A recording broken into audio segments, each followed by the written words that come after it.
In the fifth fight on the prelims, I got a bantamweight matchup between Marlon Moraes versus Merab Dvalishvili.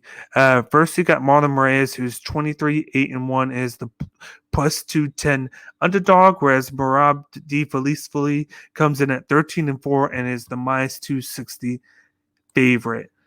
First, you got Marlon Moraes, who likes to throw everything with intent. He has vicious low calf kicks and switch high kicks. He has a nice overhand right and a good counter three. He throws a left hook and will usually take a big step in before he throws it. He usually has good power and speed in fights. He tends to not set up his power shots in fights and relies too often with his speed. He will usually be too easily convinced to fight off his back foot instead of pushing forward and pressuring his opponent.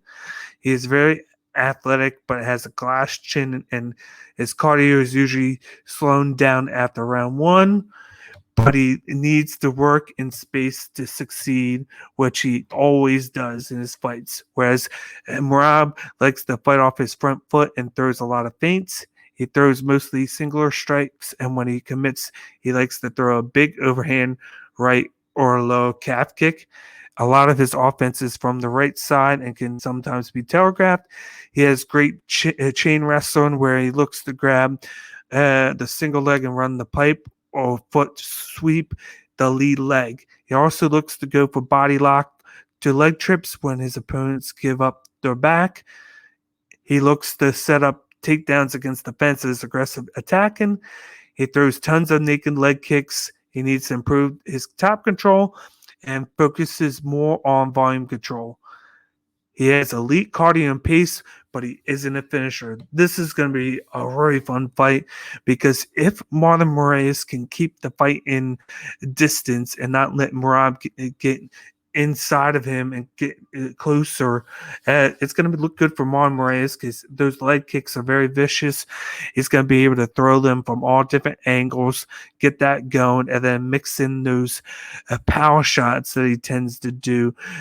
Just ask a guy like Henry Ceruto, who was taking shots from him before early on. And then he also has really good speed.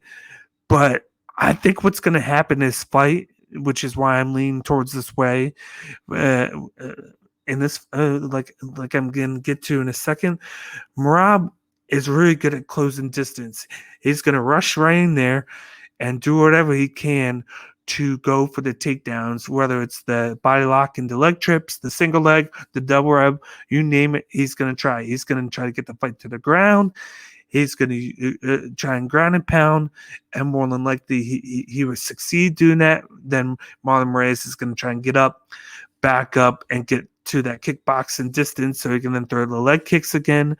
But then it's going to be basically Merab closing distance again and taking him down. There is a play for a first-round knockout by Merab Dvalishvili.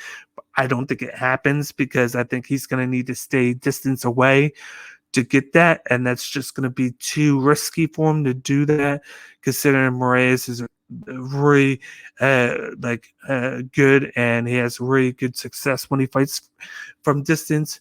So I feel like this is going to be Merab Dvalishvili by a unanimous decision.